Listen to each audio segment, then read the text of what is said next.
दुकान बंद करने का समय हो आया था, तभी दो औरतें और आ गईं।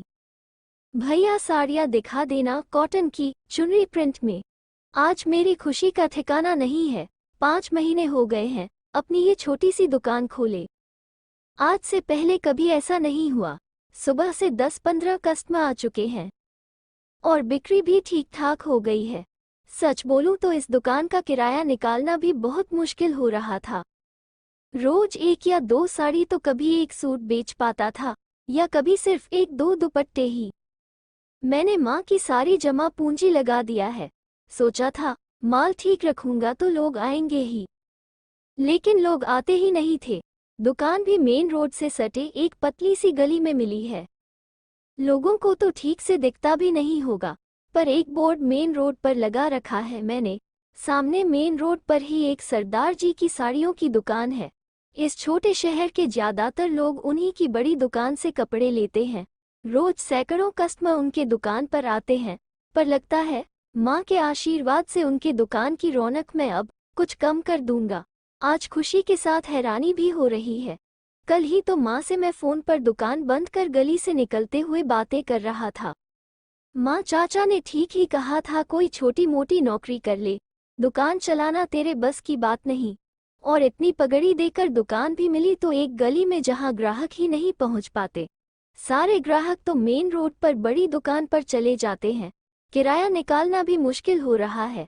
परिवार कैसे चलेगा माँ, और बच्चों को कहाँ से पढ़ा पाऊंगा। मैं कल बहुत मायूस था और परेशान भी। सच बताऊं तो कल मैं रो पड़ा था माँ से ये सब कहते हुए। कोई नहीं बेटा, अब दुकान खोल ही लिया है तो धैर्य रख। किसी चीज में सफलता अचानक नहीं मिलती, देखना भगवान सब ठीक करेंगे। माँ का आशीर्वाद ही है, कल ही उन्होंने कहा, और आज दुकान पर थोड़ी रौनक हो आई है। ये दोनों पैक कर दीजिए।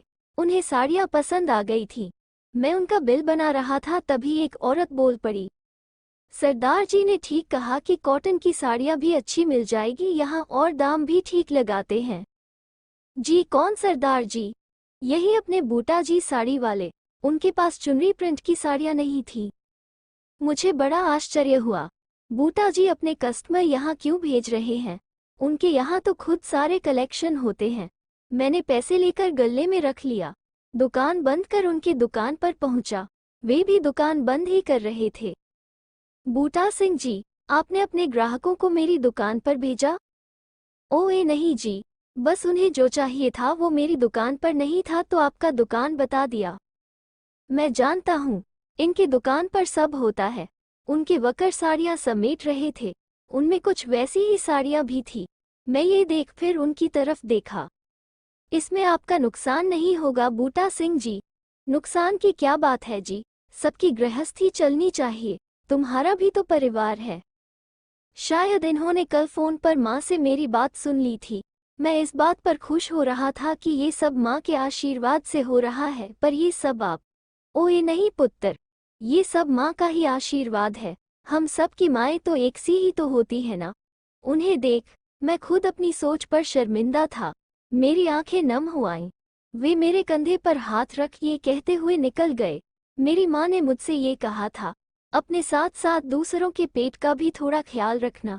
इस कंपटीशन के दौर में ऐसी बातों की कतई उम्मीद नहीं थी। कहानी को अंत तक सुनने के लिए आपका आभार।